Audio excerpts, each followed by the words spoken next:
नमस्कार, मैं अनीता चौधरी और केशव संवाद के इस वेबिनार श्रृंखला में आप सभी का स्वागत है।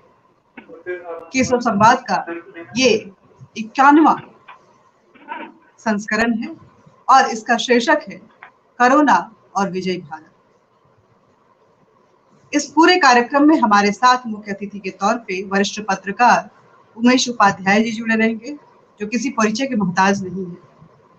हमारे साथ ग्लैडविन त्यागी जी, जो कि डॉक्टर हैं, ईडीएमसी में चीफ मेडिकल ऑफिसर हैं और कोरोना वॉर रूम के नोडल ऑफिसर भी ये रहे हैं। आपका बहुत बहुत स्वागत है।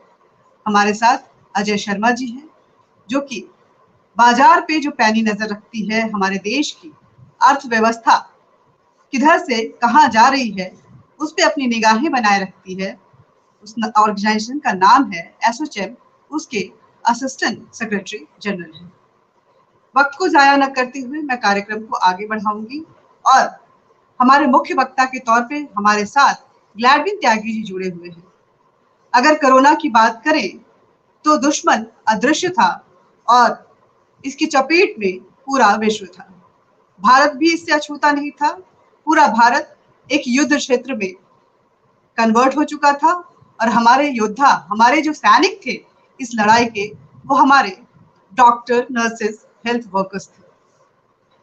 डॉक्टर ग्लैडविन त्यागी जी, जो कि छाती से जुड़े रोगों के विशेषज्ञ हैं और इस कोरोना टाइम में कोरोना वॉर रूम के ये नोडल ऑफिसर भी थे। इनके अचीवमेंट की अगर बात हम करें तो ये आईएमए ईडीबी ब्रांच के सीनियर वाइस प्रेसिडेंट हैं, नेशनल मेडिकल ऑर्गेनाइजेशन के वाइस प्रेसिडेंट हैं और Indian council for health and family welfare के प्रेसिडेंट हैं।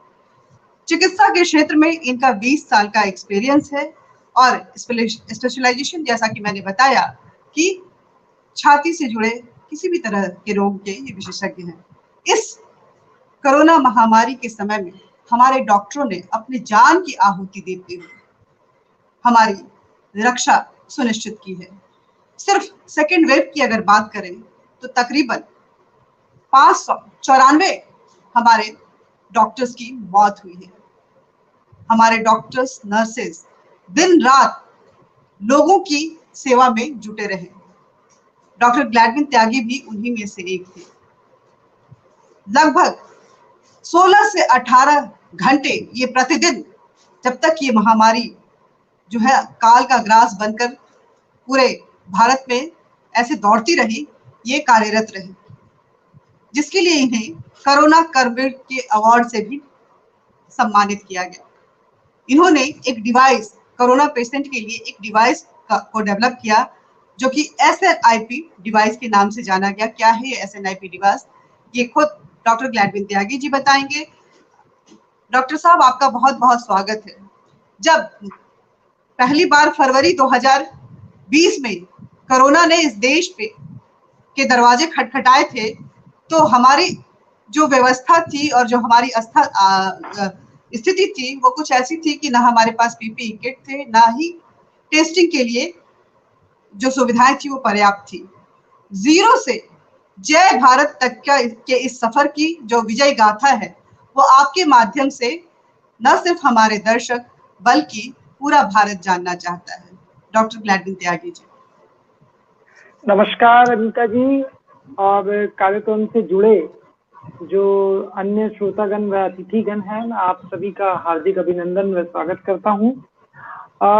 इस केशव संवाद के माध्यम से जो मुझे आज ये आपने अपॉर्चुनिटी दी है अपनी बात रखने के लिए, तो मुझे लगता है कि मेरे लिए बड़ी गौरव की ये बात है। और कोरोना जैसे विषय पे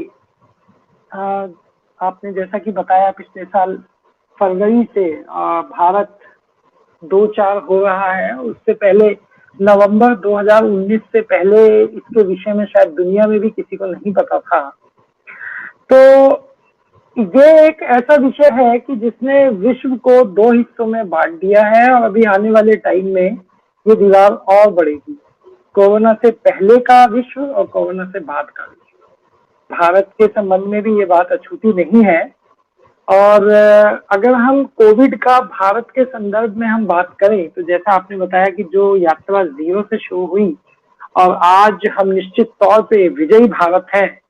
तो जो ये जर्नी है 27 जनवरी सन 2020, जब कोरोना का पहला केस केरल में एक महिला के रूप में जब मिला, तो उस समय तक कोविड का केवल हमें नाम पता था, हम इससे ज्यादा कुछ नहीं जानते थे। चीन से ये वायरस कहीं ना कहीं उत्पन्न हुआ, इस तरीके की संभावनाएं थी, इस तरीके का उस टाइम पे एक दिमाग में ये चल रहा था पूरे विश्व में कि शायद ये सिंथेटिक वायरस है या ये नेचुरल वायरस है। लेकिन जो भी है खतरनाक वायरस है, क्योंकि इसके ऊपर ना तो कहीं स्टडी हुई थी, क्या इसका असर होने वाला है ना ही ये पता था। लेकिन इसकी तैयारी कैसे शुरू हो गई थी कि जनवरी महीने में भारत ने जितने भी लोग हमारे यहाँ विदेश से आते थे उनकी स्क्रीनिंग का काम शुरू कर दिया था। और जनवरी महीने से ही हम ये भाप गए थे कि कहीं ना कहीं, क्योंकि हमारे पास एक अदृश्य दुश्मन था, यदि उस अदृश्य दुश्मन को हमने देश में अंदर आने से पहले ही नहीं रोक दिया तो वो कितना भयावह होगा, इसकी स्थिति का आकलन कर पाना बड़ा मुश्किल था। और वहीं से भारत का जो अपना सनातन, जो हमारी संस्कृति है, जो सिद्धांत है वसुधैव कुटुंबकम का, जो हमने वही जनवरी 2020 से शुरू किया कि उस समय जो अमेरिका था, यूएसए, तो यूएस के प्रेसिडेंट थे डोनाल्ड ट्रंप, उन्होंने अमेरिकी वासियों का हृदय जीतने के लिए और वहां के लोगों में कॉन्फिडेंस बिल्डअप करने के लिए एक स्लोगन दिया, अमेरिका फर्स्ट। ऐसे समय में जो भारत के प्रधानमंत्री श्री नरेंद्र मोदी जी हैं, उन्होंने बोला पड़ोसी पहले।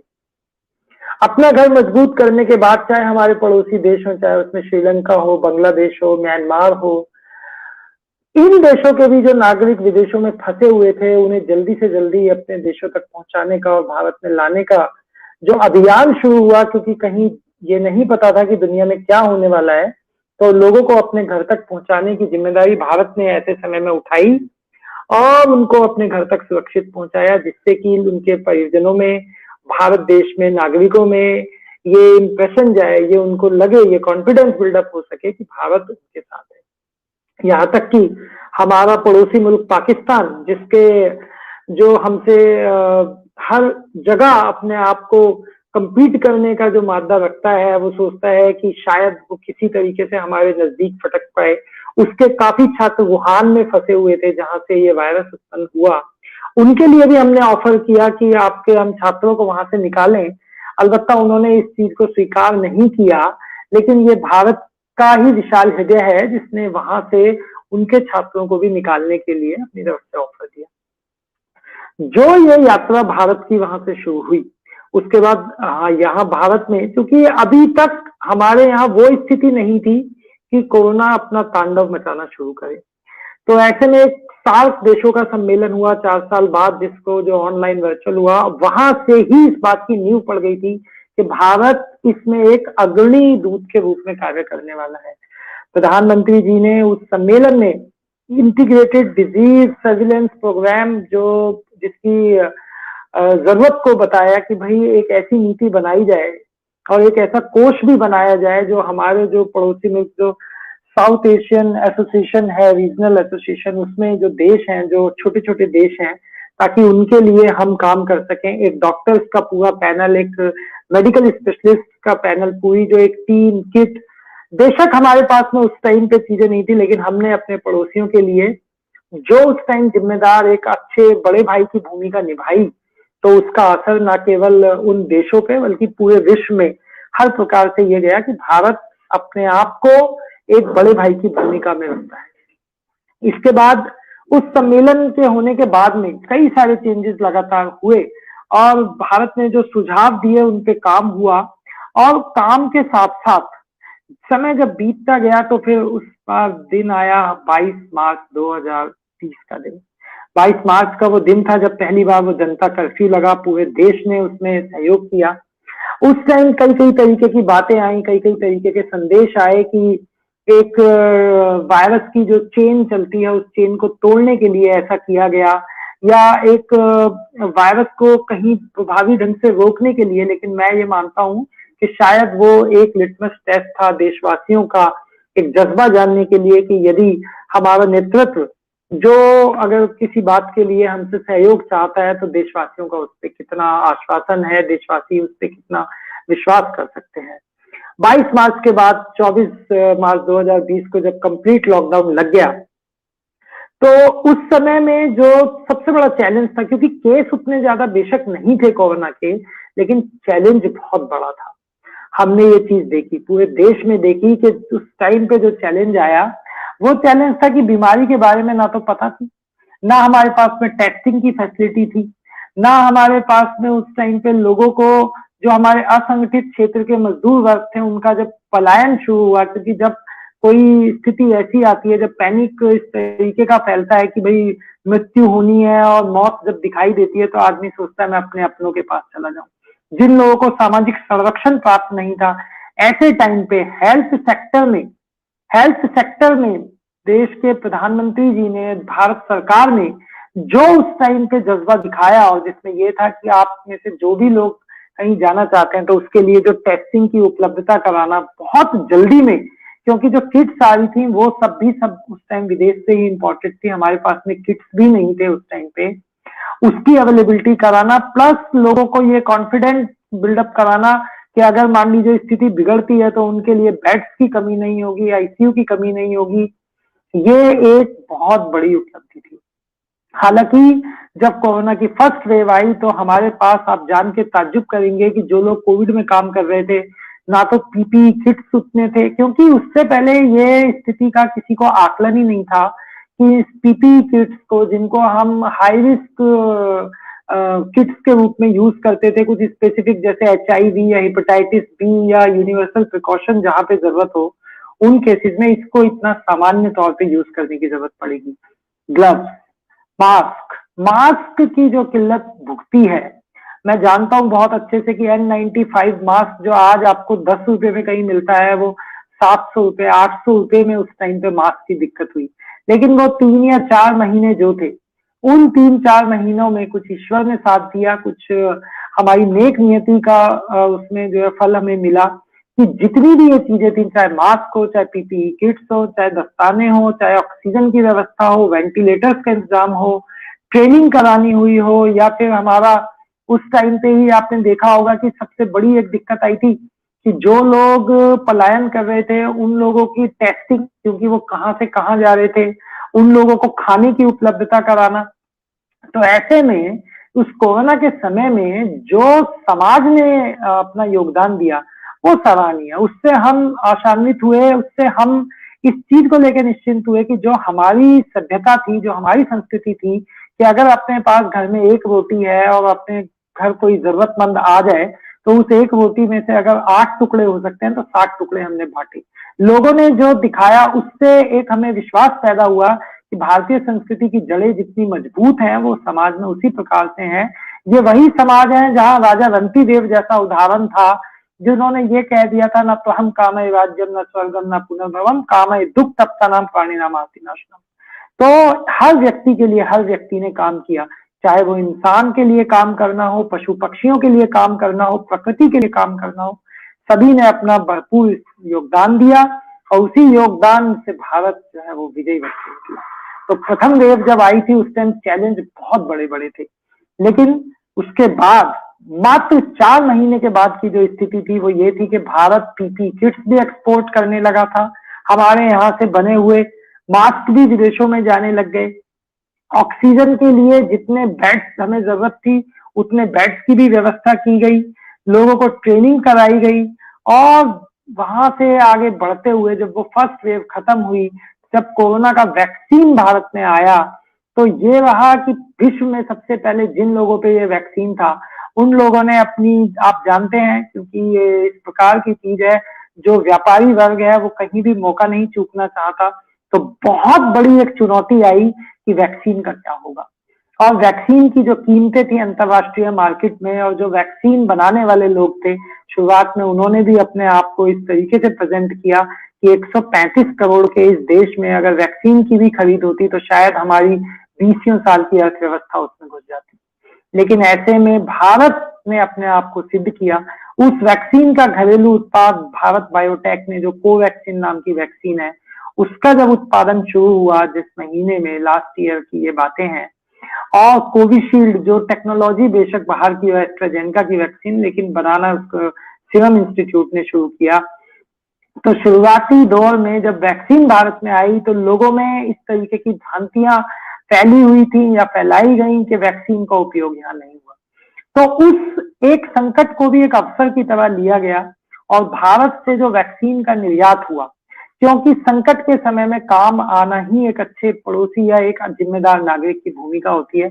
तो भारत ने विश्व पटल पे जो एक जिम्मेदार भूमिका निभाई, उससे ना केवल ये विकसित देश जो साउथ अफ्रीकन कंट्रीज हैं, मान लीजिए कीनिया जैसा जो देश है या इथोपिया जैसा जो देश है, चाहे वो हो, चाहे ऑस्ट्रेलिया हो, फ्रांस हो, Germany, Japan, Britain, Romania, Belgium, ये वो देश हैं जिनमें भारत ने यहाँ से 54 देशों को वैक्सीन प्रोवाइड कराया।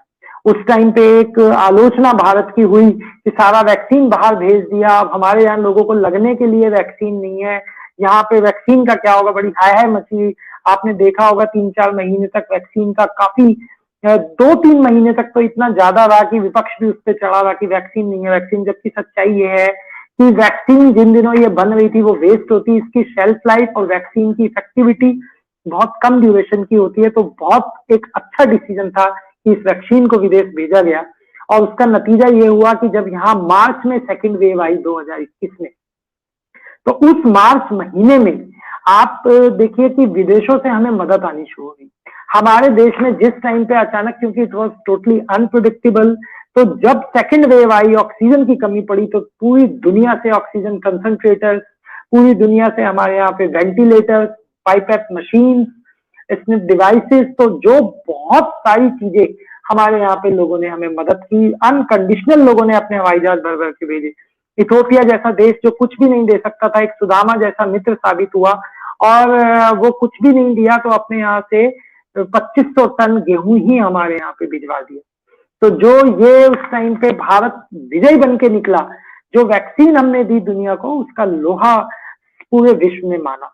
विश्व शक्ति चाहे अमेरिका हो चाहे वो चाइना हो, इन लोगों ने अपने लिए, चाहे अपने आर्थिक इनके आधार रहे हो, चाहे भौगोलिक आधार रहे हो, लेकिन ये विश्व शक्ति बनने का जो इनका एक सपना था और ब्लैकमेलिंग करने का जो एक तरीका हो सकता था, भारत ने हर उस जगह लगाम लगाई। और आज की डेट में जब 60 करोड़ से ज्यादा लोग फुल्ली वैक्सीनेटेड हैं यहाँ पे, और जब 10% जनता को डबल डोज भी लग चुकी है, 1 करोड़ से ज्यादा वैक्सीन कल की डेट में यहाँ पे लगे हैं, तो मैं ये समझता हूँ कि दुनिया के ऐसे देश जिनकी पॉपुलेशन भी 1 करोड़ नहीं है, चाहे वो फिनलैंड हो, नॉर्वे हो, स्वीडन हो, न्यूजीलैंड हो, तो ऐसे देश जिनकी कुल पॉपुलेशन जितनी है उतना हम एक दिन में आज वैक्सीन लगा रहे हैं। तो इसमें जिसको कहना मुझे ये चाहिए कि कोई ऐसा प्रत्यक्ष प्रमाण इससे बड़ा नहीं हो सकता कि जितनी जो पूरी दुनिया की कुल मिला के जनसंख्या बड़े बड़े देशों की है, उतना वैक्सीन हमने आज अपने यहाँ पे भारत में लगाया। आज भारत उस वैक्सीन को एक्सपोर्ट करने में भी सक्षम है। पीएसए प्लांट, एक ऑक्सीजन की कमी थी जो लास्ट टाइम देखा, तो सीएसआर के माध्यम से पूरे के पूरे देश में ऑक्सीजन के प्लांट्स लगा दिए गए हैं पिछले 4 महीने के अंदर, और अभी भी उस दिशा में जो काम चल रहा है, मुझे लगता नहीं है कि ये जो भारत की वैक्सीन कूटनीति है, इसने जो भारत को मदद की है और जो कॉन्फिडेंस बिल्डिंग कराई है, चाहे वो भारतीय विपक्ष हो, क्योंकि लोकतंत्र में विपक्ष की जो भूमिका है, जो मुझे लगता है वो सिर्फ विरोध करने तक सीमित है, प्रत्यक्ष रूप से अप्रत्यक्ष रूप से, और जनता के मन में किसी प्रकार का जो, क्योंकि ये ऐसा एक सकरा रास्ता था, एक ऐसी दुधारी तलवार थी कि एक गलत निर्णय और सिस्टम कोलैप्स।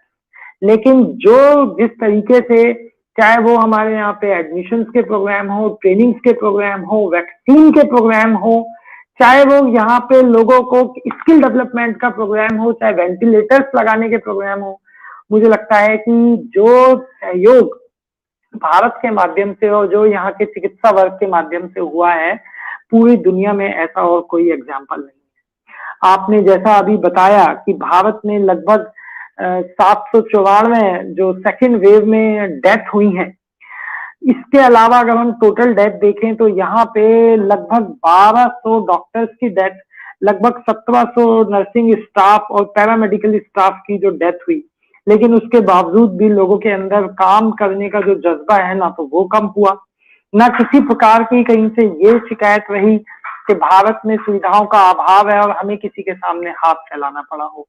बल्कि ऐसा दुनिया में एक भी देश नहीं है जहां कोविड से संबंधित कोई फैसिलिटी मिल रही हो और वो इंडिया में ना मिली हो। जहां तक कि भारत का जो मॉडल है उसको तो चाहे हमारे ब्राजील हो, चाहे क्या नाम है इटली हो, इन लोगों ने उस मॉडल को सराहा। और अभी कुछ दिन पहले की बात है, मैं देश का नाम तो मुझे नहीं ध्यान पड़ रहा, लेकिन हमारा एक राज्य उत्तर प्रदेश जो दुनिया में 7वें नंबर की जनसंख्या रखता है, तो वहां के जो नेशन के हेड थे उन्होंने बोला कि कोविड मैनेजमेंट के लिए अगर हमारे पास योगी जी जैसा कुशल नेतृत्व होता तो हम पता नहीं क्या कर सकते थे। तो मुझे लगता है ये कुशल नेतृत्व की बात है। और दूसरे यहाँ का जो सिस्टम है, जो मैच्योर, जो हमारी परंपराएं हैं उसमें क्योंकि ऑस्ट्रेलियन पार्लियामेंट में ये बात कही गई, किसमें? ऑस्ट्रेलियन पार्लियामेंट में। जी धन्यवाद। तो ये विवेकानंद की धरती है जहां हमें ये सिखाया गया है, जो जिनका ध्येय वाक्य था कि मैं उस प्रभु का सेवक हूं जिसे लोग मानव कहते हैं। तो इस धारणा को चरितार्थ किया गया। और मुझे लगता है कि भारत ने जो विश्व पटल पे अपनी जो भूमिका बनाई है, अगर मैं कोरोना के संदर्भ में ही बात करूं तो भारत एक ऐसी वैक्सीन की तरह उभरा है कि भारत ने वो टीकाकरण कर दिया।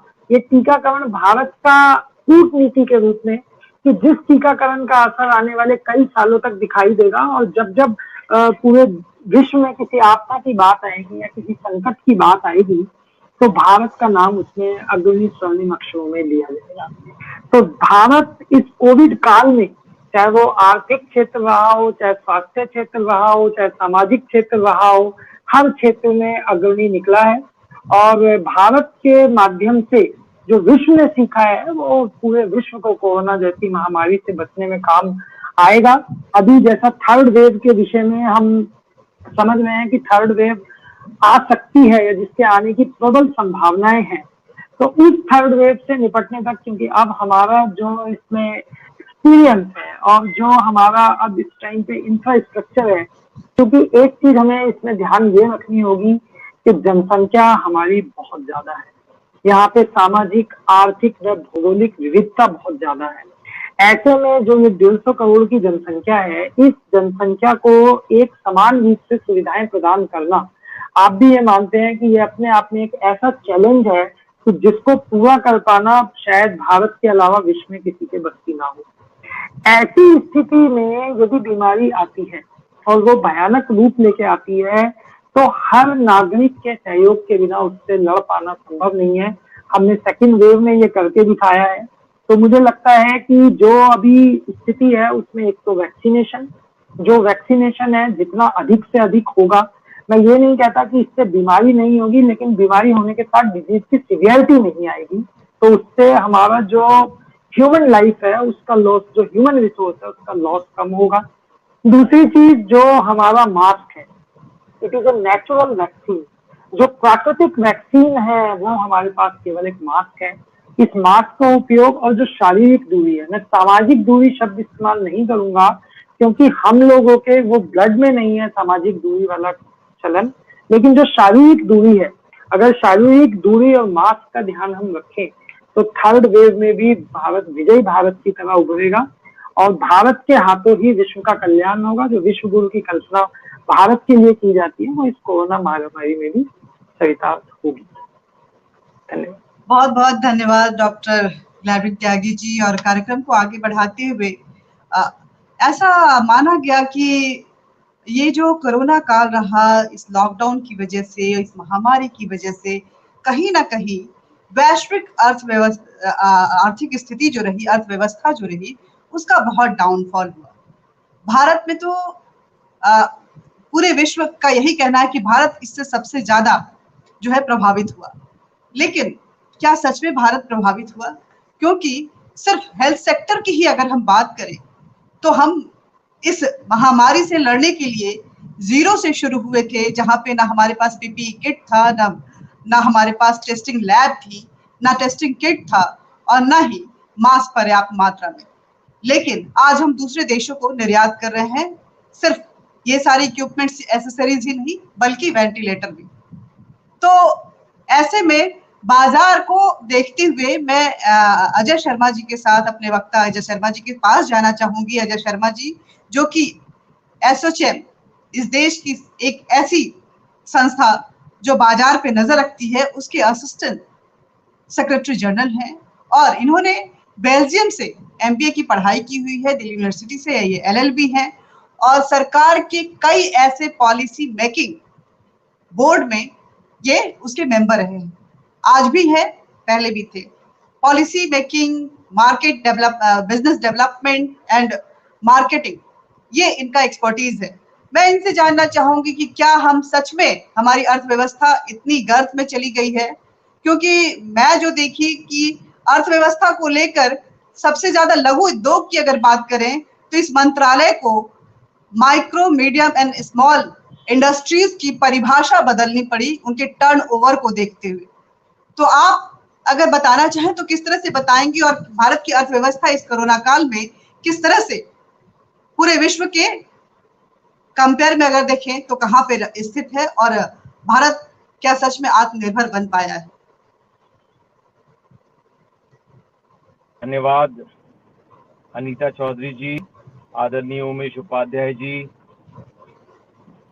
Doctor Tyagi ji. Am I audible? या आप बहुत बहुत नमस्कार जी। और केशव संवाद को मैं बहुत बधाई देना चाहता हूं कि इतने अच्छे विषय पे आपने आज एक डिस्कशन रखा है जिसका नाम है कोरोना विजयी भारत। मैं सबको यही बताना चाहूंगा कि कोरोना जो है एक ग्लोबल फिनोमेना है और हम सबको ये बात पता है। और इस बीच आज भी देखिए कि अभी मेरे ख्याल से सेकेंड या थर्ड वेव जो है इस वक्त अमेरिका के अंदर इतना घातक हो चुका है कि जो स्थिति हमारे देश में सेकेंड कोरोना के दौरान था, जब हमारे पास आईसीयू बेड्स की शॉर्टेजेस थी और ऑक्सीजन की प्रॉब्लम थी, विश्व के सबसे डेवलप्ड इकोनॉमी अमेरिका में भी वो प्रॉब्लम फेस किया जा रहा है। आप देखिए कि कितने वहां पे ऐसे स्टेट्स हैं जहां पे आईसीयू बेड और ऑक्सीजन सप्लाई की प्रॉब्लम आ रही है अमेरिका में आज की डेट में। और यहाँ पे मैं इसलिए इस बात को उठा रहा हूँ क्योंकि बीच में हमारे देश में हमारे कुछ लोगों ने हमारे सरकार को क्रिटिसाइज किया कि भाई ये क्या हो रहा है। मैं यहाँ बताना चाहूंगा मित्रों कि 4 लाख कैजुअलिटीज या पेशेंट्स पर डे वर्ल्ड के कोई भी हेल्थ केयर सिस्टम उसको कोप नहीं कर सकता है। ये ग्लोबल फिनोमेना है। और यहाँ पे जहाँ पे पूरा विश्व इस वक्त चाइना को क्रिटिसाइज कर रहा है क्योंकि ये पेंडेमिक हम सबको पता है कि वुहान इंस्टीट्यूट ऑफ वायरोलॉजी से निकला है। और आज की डेट में भी कल जो यूएस की इंटेलिजेंस रिपोर्ट आई है उसमें भी उन्होंने बड़ा ओपन रखा है कि अभी भी उनकी इन्वेस्टिगेशन जारी है। क्या ये जो वायरस है ये जानबूझ के रिलीज किया गया या एक एक्सीडेंट था। लेकिन एक बात तय है कि इससे हजारों लाखों लोगों की जान गई और पूरी इकोनॉमी जो डिरेल हो गई, पूरी ग्लोब की, पूरे वर्ल्ड की। इंडिया की बात करें तो मैं यहाँ पे कहना चाहूंगा कि हमारे आदरणीय प्रधानमंत्री जी का जो विजन है, जो उन्होंने बहुत ही एक सही समय पे लॉकडाउन किया और उस लॉकडाउन के कारण मुझे लगता है कि काफी हम लोग ने अपनों को बचा पाए, अपनी इकोनॉमी को संभाल के रख पाए। और शायद इसी वजह से है कि हमारे प्रधानमंत्री का जो विजन है कि हमारे देश ने पूरे विश्व को 2 वैक्सीनेशन भी दिए। आप सबको पता है कोविशील्ड, कोवैक्सीन जो इस वक्त बहुत ही इफेक्टिव साबित हो रहा है। और यूएस और अदर जो दूसरे देश है वो भी इस बात को मानते हैं कि ये जो वैक्सीन हैं काफी इफेक्टिव है। दूसरी तरफ जैसे डॉक्टर त्यागी ने भी बताया, हमारे देश में इस वक्त पीपीई किट, वेंटिलेटर्स नहीं बनते थे, लेकिन हमारे प्रधानमंत्री जी का जो विजन है, जो उन्होंने इंडस्ट्री को कहा कि आप आगे आएं और आत्मनिर्भर भारत का उन्होंने स्लोगन दिया। और सिर्फ स्लोगन ही नहीं दिया, जैसे अभी अनीता जी ने भी कहा कि माइक्रो स्मॉल मीडियम एंटरप्राइजेस के लिए क्या हुआ। तो इस आत्मनिर्भर भारत अभियान के दौरान प्रधानमंत्री ने कई इकोनॉमिक पैकेजेस भी अनाउंस किए जिससे काफी कुछ हम बचा पाए, नहीं तो नुकसान ज्यादा होने की आशंकाएं थी। तो मैं समझता हूं कि ये एक बहुत ही बड़ा एक आपने टॉपिक जो है कोरोना का और विजयी भारत का, ये बहुत ही एप्ट है। और इसमें भारत का एक बहुत बड़ा रोल ये भी रहा कि हमने सिर्फ वैक्सीन अपने लिए नहीं बनाए, लेकिन पूरे विश्व के जो कम्युनिटी है उसको मदद किया। और आप सोशल मीडिया पे भी जाएं तो आप देखें छोटे से छोटे देशों ने हमारे देश की, हमारे प्रधानमंत्री जी की इतनी तारीफ की है और उनको बधाई दिया कि अगर आपका वैक्सीन ना आता तो हमारे देश में ना जाने कितने लोगों की और हमारा कितना नुकसान हो जाता। तो हालांकि हमारे विपक्ष के जो लोग हैं उन्होंने बीच में क्रिटिसाइज भी किया, कुछ लोगों ने तो हालांकि अभी तक शायद वैक्सीनेशन दिया भी नहीं है, लेकिन वैक्सीनेशन उन्होंने बहुत क्रिटिसाइज किया। मैं यहाँ कहना चाहूंगा अनीता जी कि जब नेशनल कैलामिटी होता है तो अपोजिशन का भी एक दायित्व होता है, and opposition has to play a role of constructive opposition. सिर्फ क्रिटिसाइज करने के लिए क्रिटिसाइज नहीं करना है, आप खुद इंजेक्शन नहीं लेते हैं, आप दूसरों को भी वैक्सीनेशन लेने से रूमर स्प्रेड करते हैं कि इसमें जाने क्या क्या चीजें हमने सबने सोशल मीडिया पे देखा होगा। तो ये बहुत ही एक अनफॉर्चुनेट बात है कि हमारे देश में हमारे प्रधानमंत्री मोदी सरकार जितनी भी मेहनत करे उसको हमारे जो देश की अपोजिशन है उसको नकाब करने के लिए, डिरेल करने के लिए रहती है, खास करके ऐसे समय में जबकि एक ग्लोबल फिनोमेना है, ग्लोबल कैलामिटी है और हम सबको इसमें मिल के जुड़ना चाहिए। जहां तक आपने आर्थिक स्थिति की बात की, डॉक्टर त्यागी ने भी कहा कि हमने 60 करोड़ से ज्यादा डोजेज रिकॉर्ड इस वक्त लार्जेस्ट वैक्सीनेशन प्रोग्राम हो रहा है अगर पूरे विश्व में, तो हमारे भारत में सफल तरीके से हो रहा है।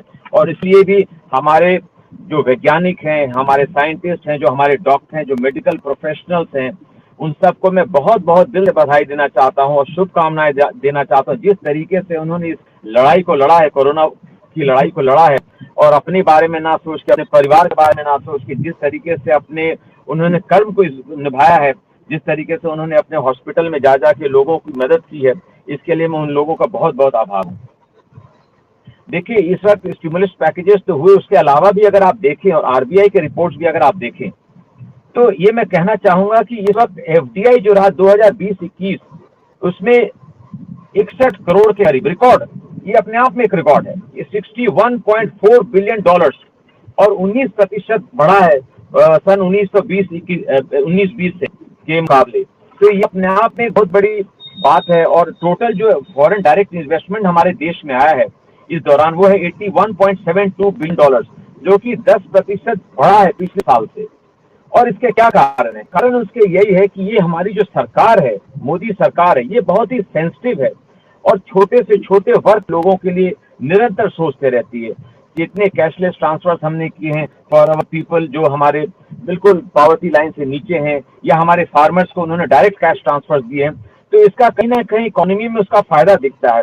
और जिस तरीके से हमारे वित्त मंत्रालय ने जो अनाउंसमेंट किए हैं पॉलिसीज के, चाहे वो एफडीआई के क्षेत्र में हो, चाहे पॉलिसी रिफॉर्म्स पे हो, चाहे इन्वेस्टमेंट फैसिलिटेशन हो, ईज ऑफ डूइंग बिजनेस हो, मैं समझता हूँ कि इन सब का ये फल है कि आज भी भारत जो है इस वक्त एक फेवर्ड डेस्टिनेशन के, इन्वेस्टमेंट डेस्टिनेशन के रूप में उभर के आया है, जहाँ पे और देशों की क्रिटिसिज्म होती है। चाइना को जिस तरीके से आज पूरे विश्व क्रिटिसाइज कर रहे हैं, जिन्होंने पूरे देश में, विदेशों में महामारी फैलाया है, उसी तरह दूसरी तरफ हमारे देश भारत की इतनी तारीफ हो रही है, हमारे प्रधानमंत्री की इतनी तारीफ हो रही है कि जिस तरीके से कोरोना काल में अपने इंटरनल रिसोर्सेज को उन्होंने यूटिलाइज किया, जिस तरीके से इंडस्ट्री को उन्होंने इनवाइट किया, आइए आप हमारे साथ मिलके नेशन बिल्डिंग अपना सहयोग करें, योगदान करें, पीपीई किट्स हो, चाहे वेंटिलेटर मशीन हो, चाहे वो वैक्सीन हो, इस हर एक चीज में। और प्रधानमंत्री जी खुद पर्सनली उन्होंने हर एक लैब, हर एक छोटे से छोटे लैब को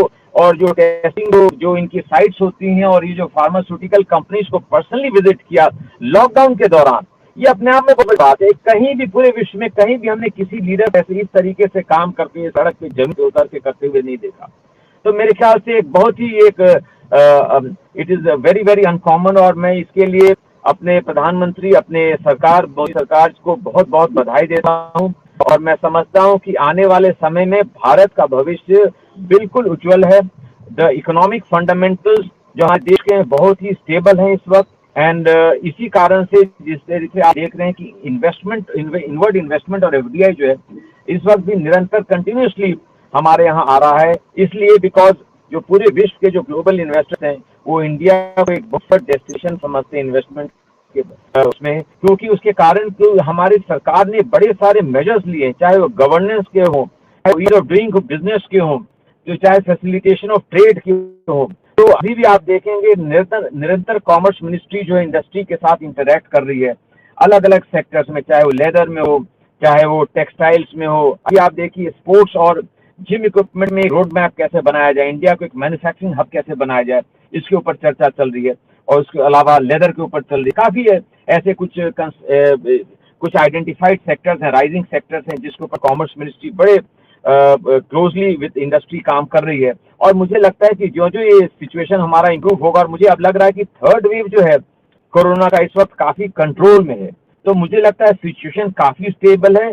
और ईश्वर ने चाहा अगर हमारे लोग थोड़ा सा अपना कॉशन रखें, मास्क पहन के रखें, सोशल डिस्टेंसिंग रखें और वैक्सीनेशन में पूर्ण सहयोग दें, वैक्सीनेट करें अपनों को, तो मुझे लगता है कि ये सिचुएशन हमारे देश में बहुत जल्दी इंप्रूव होगी और उसकी वजह से इकोनॉमी में और इम्प्रूवमेंट आएगा। और मुझे लगता है कि हम सब के लिए खुशहाली का मौका होगा। और इसी के साथ मैं आप लोगों को बहुत धन्यवाद देना चाहता हूँ, खास करके केशव संवाद को और अनीता जी को इस कार्यक्रम के लिए। नमस्कार। बहुत बहुत धन्यवाद अजय जी। अब हम आगे बढ़ते हैं इस कार्यक्रम में और अपने मुख्य अतिथि और वरिष्ठ पत्रकार उमेश उपाध्याय जी के पास जाएंगे। आप किसी परिचय के मोहताज नहीं हैं और आपके लिए किसी परिचय को देना छोटा मुंह बड़ी बात होगी, लेकिन फिर भी आप टीवी इंडस्ट्रीज की अगर बात करें और पत्रकारिता जगत की आप बात करें तो आप मील के पत्थर हैं। और कई जी से लेकर के नेटवर्क 18 से लेकर के कई इलेक्ट्रॉनिक संस्थानों में आपने अपना नेतृत्व दिया है। आप एकेडमिक में भी अपना अहम योगदान दिया है। और स्पीकर तो आप अच्छे हैं ही, साथ ही अगर हम बात करें तो अचीवमेंट के नाम पर कई अवार्ड आपके नाम हैं, जिसमें से गणेश विद्यार्थी अवार्ड जो है, गणेश शंकर विद्यार्थी अवार्ड, ये आपको इस अवार्ड से आपको सम्मानित किया गया है। मैं ज्यादा कुछ नहीं कहूंगी सर, क्योंकि पत्रकार एक ऐसा योद्धा होता है कि युद्ध का मैदान चाहे कुछ भी हो, वो बिना किसी प्रशिक्षण के उस मैदान पे बिना समय गंवाए हुए हाजिर हो जाता है। और चाहे वो अंदर की खबर हो या बाहर की खबर हो, बैटलफील्ड से लगातार हर किसी तक पहुंचाता है, अपनी जिम्मेदारियों को भी बहुत अच्छे से समझता है। एक पत्रकार होने के नाते भारत के आयाम को आप किस तरह से देखते हैं? क्योंकि पहली लहर में जहां बेल्जियम जैसे देशों ने भारत को हनुमान कहा, तो दूसरी लहर में ऑस्ट्रेलिया और कई देशों ने कहा कि भारत जैसे कोई प्रधानमंत्री या मुख्यमंत्री हमारे देश में होते तो शायद इस लड़ाई में हम और भी बेहतर तरीके से लड़ सकते थे। आज तीसरी लहर की बात हो रही है कि भारत अपने संयमित तरीके से इस लहर को अभी तक जो है कंट्रोल में किया हुआ है, लेकिन इस अफगानिस्तान तालिबान के खबरों के बीच में कहीं ना कहीं अमेरिका के फ्लोरिडा और टेक्सास की वो कोरोना की स्थिति छिपी हुई है, जहां पे ऑक्सीजन और बेड की कमी साफ नजर आ रही है। भारत कितना आत्मनिर्भर हुआ, भारत को किस तरह से WHO ने भी लोहा माना, विश्व पटल पर भारत ने किस परचम को लहराया।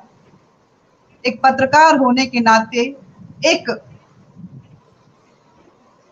जो आपकी वरिष्ठता है उसको देखते हुए किस तरह से आंकते हैं, हमारे दर्शकों के साथ साथ पूरे भारत की जनता को आप जरूर बताएं, ताकि वो भी अपने आप को गर्वान्वित महसूस कर सके कि भारत, जिस भारत में वो रहते हैं, उसकी जो अमर गाथा है, उसकी जो विजय गाथा है, वो किस आयाम तक पहुंच चुकी है। जी सर। धन्यवाद अनीता जी। नमस्कार डॉक्टर ग्लैडविन त्यागी जी, अजय जी और बाकी उपस्थित जो लोग हैं, श्रोता हैं, केशव संवाद के कार्यकर्ता हैं। युद्ध अभी चल रहा है और युद्ध से पहले अच्छे सेनानी विजय घोषित नहीं करते, लेकिन हाँ, दिल अगर मजबूत हो, रास्ता सही हो, हथियार अच्छे हों और सबसे महत्वपूर्ण बात है कि नेक नियति हो। डॉक्टर ग्लैडविन त्यागी कह रहे थे, तो एक उदाहरण मैं आपको देता हूं युद्ध का, और आपने तो विजय घोषित कर दी और हम विजयी होंगे ही। रामचरितमानस का एक संवाद है और वो ये है कि जब राम रावण से युद्ध करने जाते हैं तो विभीषण को बड़ा कष्ट होता है। विभीषण ये देखते हैं कि रावण रथी विरथ रघुवीरा, रावण रथी है, बिना रथ के राम हैं, पैरों में चप्पलें तक नहीं है, कैसे जीतेंगे? ऐसे युद्ध को कैसे जीतेंगे आप? विभीषण उनके सबसे बड़े मंत्री हैं उस समय, बड़े हताश निराश। तो रामचंद्र जी वहां जो बात कहते हैं, बड़ा प्रकरण है, लेकिन उसमें वो बोलते हैं कि ये युद्ध हथियारों से नहीं जीता जाता, युद्ध रथ से नहीं जीता जाता। जिसके पास संयम है, दया है, बंधुत्व है, दृढ़ता है, वह युद्ध को जीतता है। और इसलिए मेरे पास सब कुछ है। यह भी उससे भयानक युद्ध है, ऐसा युद्ध है जिसकी कल्पना किसने नहीं की। हमने आमंत्रित नहीं किया इस युद्ध को, कोरोना को, कहीं से आ गया। इसलिए जब कई बार लोग कहते हैं कि तैयारी नहीं थी, तो भाई सुनामी की कोई तैयारी कैसे कर सकता है? भूकंप में अचानक से आ गया, इसकी तैयारी कैसे कर सकता है कोई? वो राजनीतिक बयानबाजी है। हम दुनिया का सबसे नॉइजी लोकतंत्र हैं, शोर मचाने वाला लोकतंत्र, हम देखते भी हैं।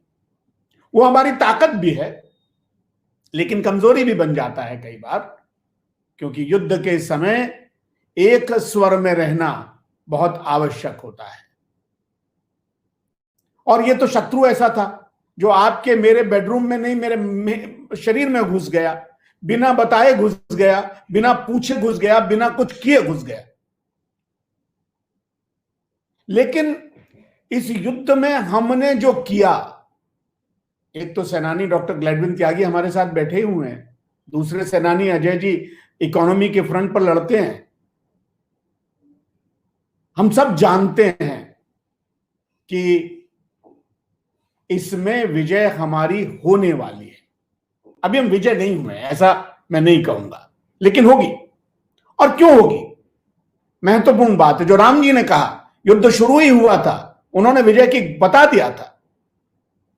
सबसे महत्वपूर्ण बात यह है कि पॉलिटिकल बयानबाजी को छोड़ दें, हमारा समाज एक है, पूरा समाज एक है।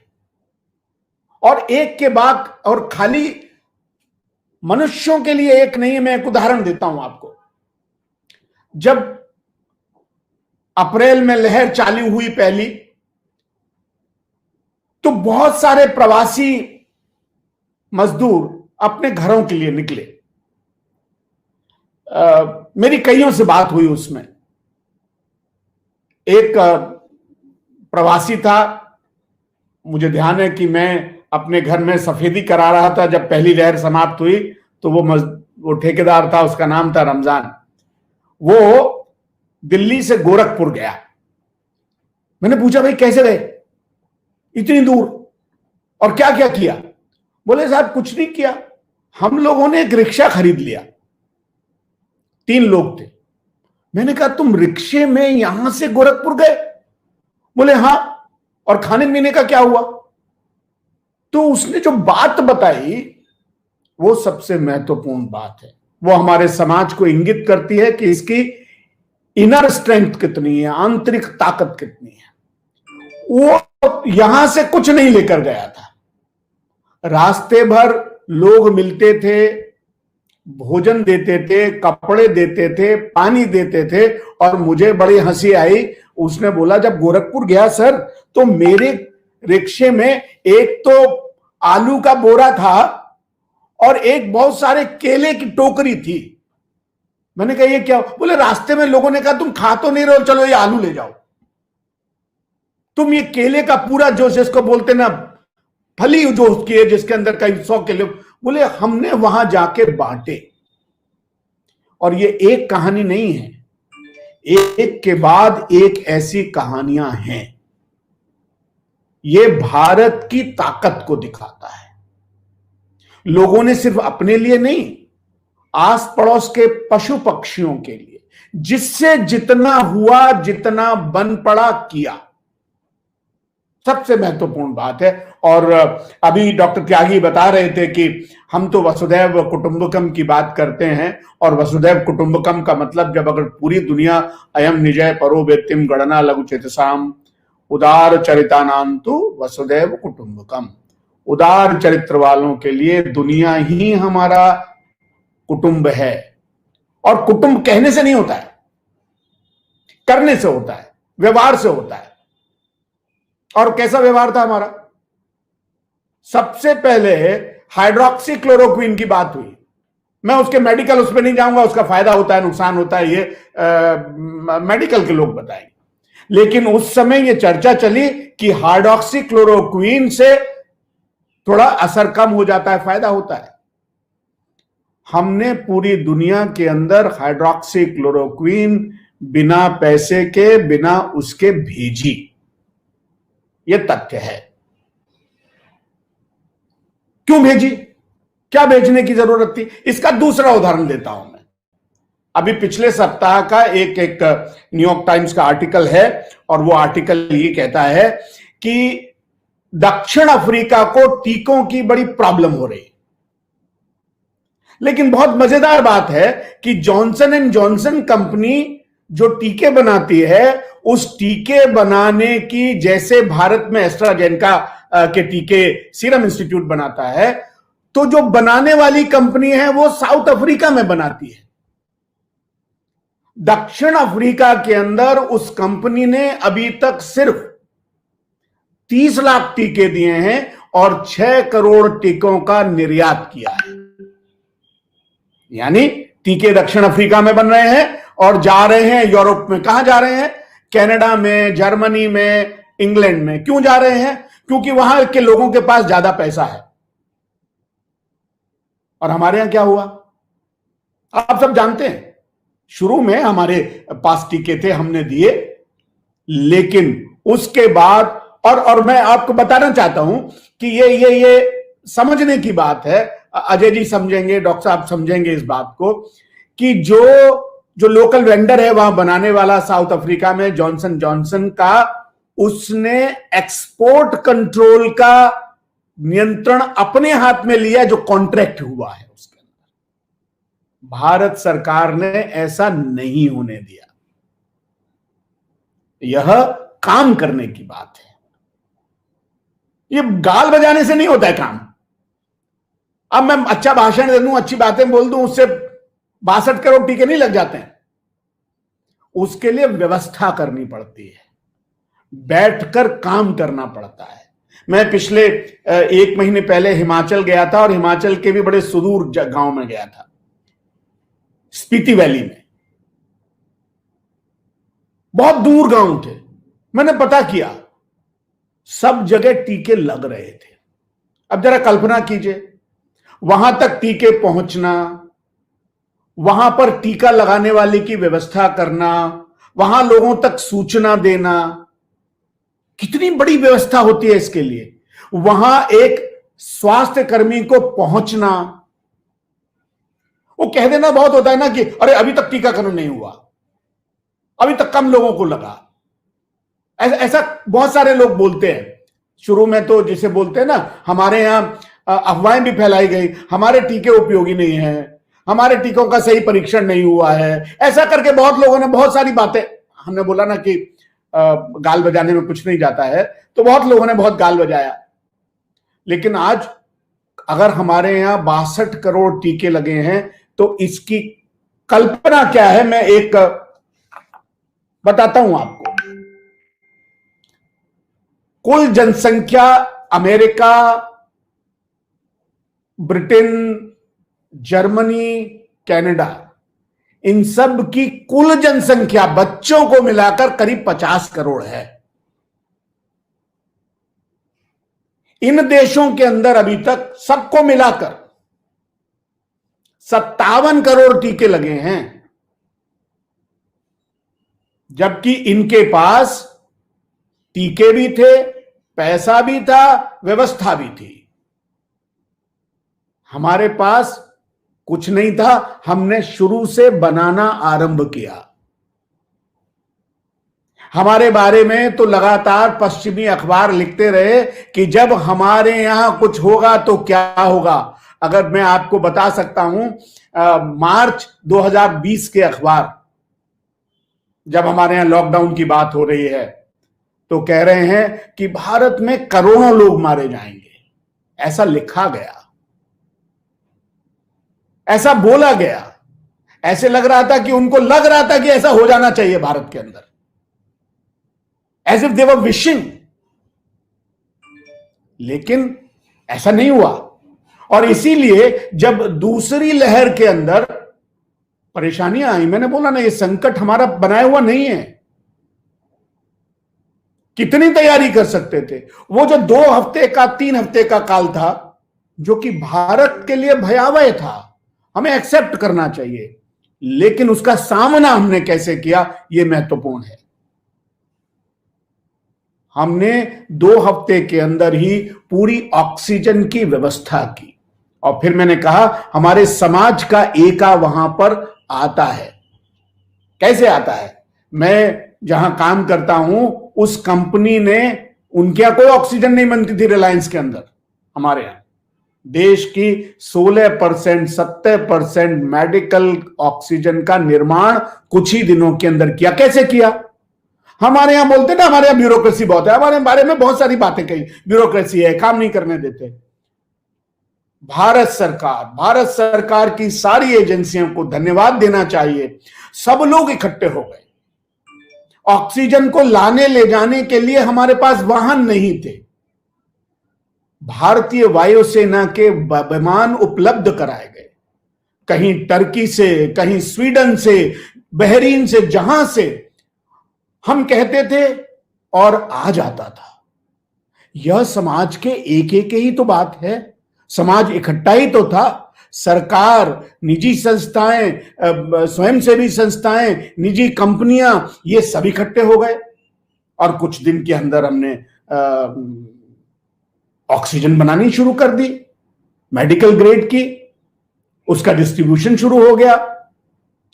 पहले दौर में जब पहला लहर आई थी, मुझे मालूम है कि देश के अंदर पीपीई किट की आवश्यकता पड़ती थी। पीपीई किट नहीं थे हमारे पास। 2 दिन तक हमारा विमान चीन में खड़ा रहा लाने के लिए। पीपीई किट के लिए आप सब जानते होंगे, मैं आपको बता सकता हूं किस तरीके से पैसा लूटा गया।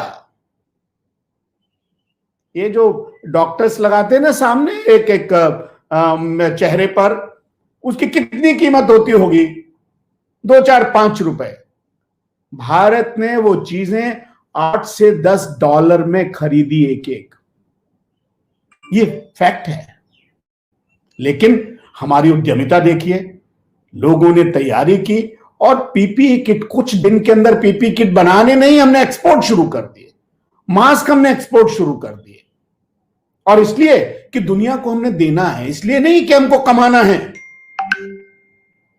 तो सबसे महत्वपूर्ण बात, हमारे समाज में चूंकि एका है, हम एक हैं।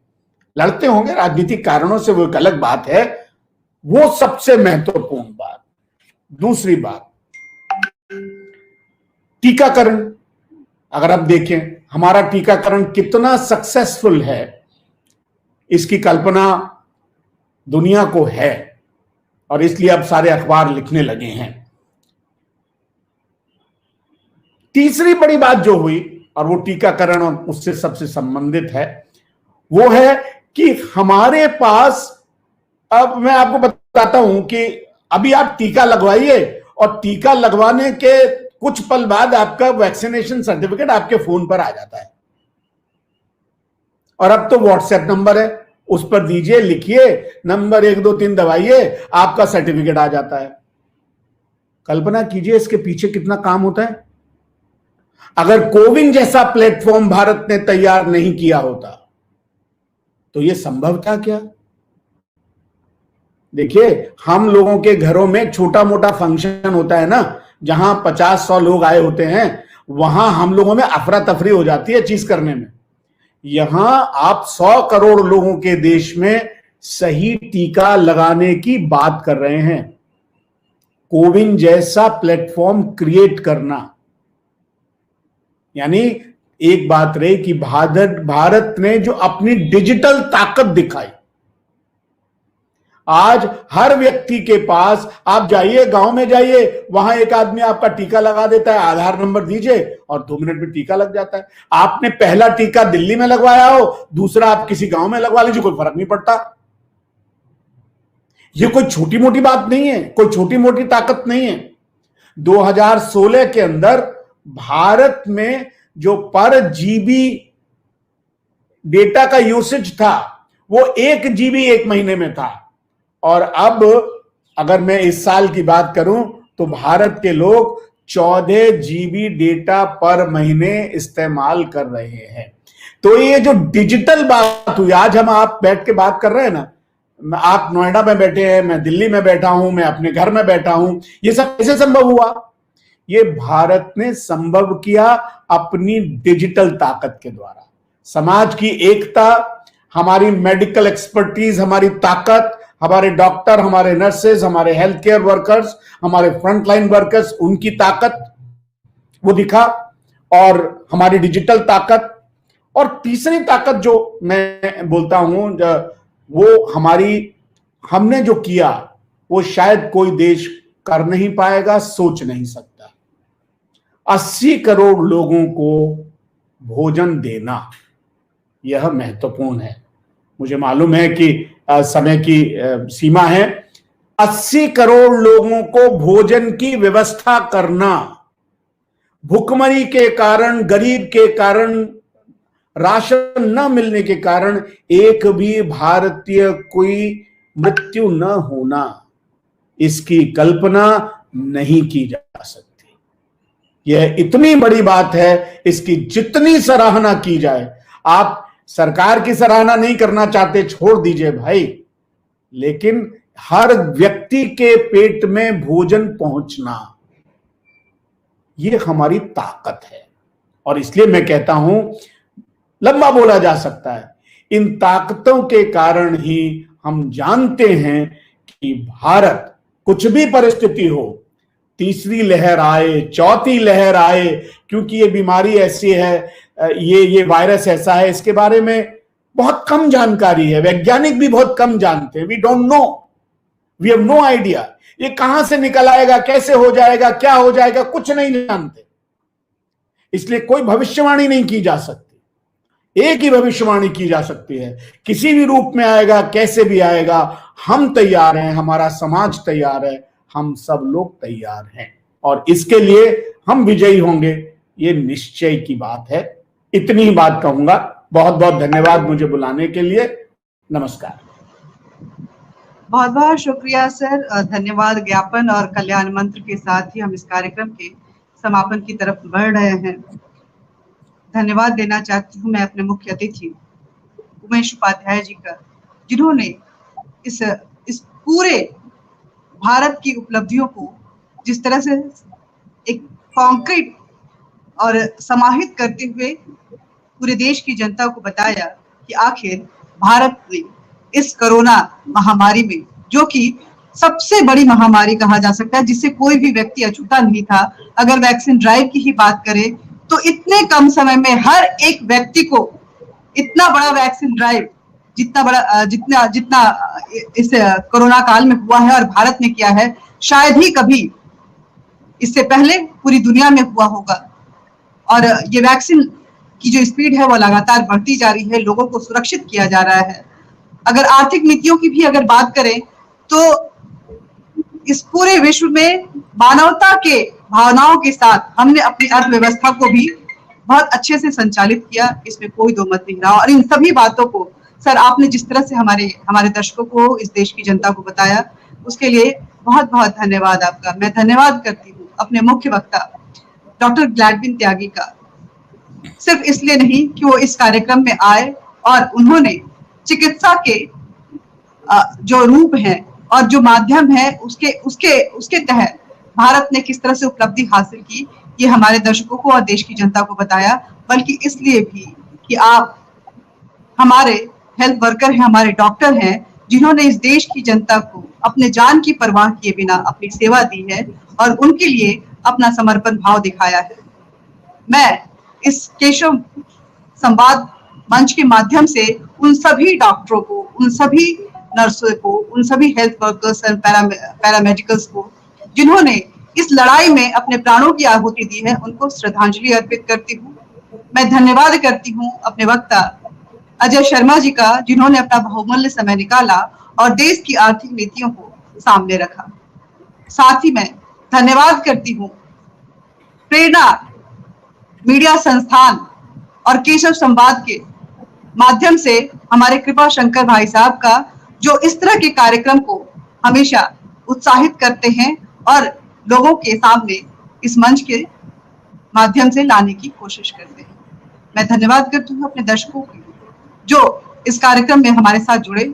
मैं धन्यवाद करती हूँ अपनी पूरी टेक्निकल टीम, धीरज भाई की, दिनेश जी की, वीरेंद्र जी की, जिन्होंने इस कार्यक्रम को इतना स्मूथली, इतने सुचारू रूप से चलाने में हमारी मदद की। इसके साथ ही कल्याण मंत्र को पढ़ते हुए विश्व कल्याण की भावना के साथ इस कार्यक्रम को मैं समापन की तरफ ले जा रही हूँ।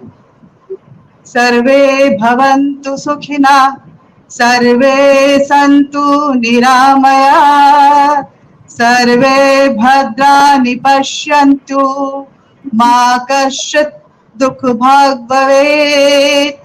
ओम शांति शांति शांति।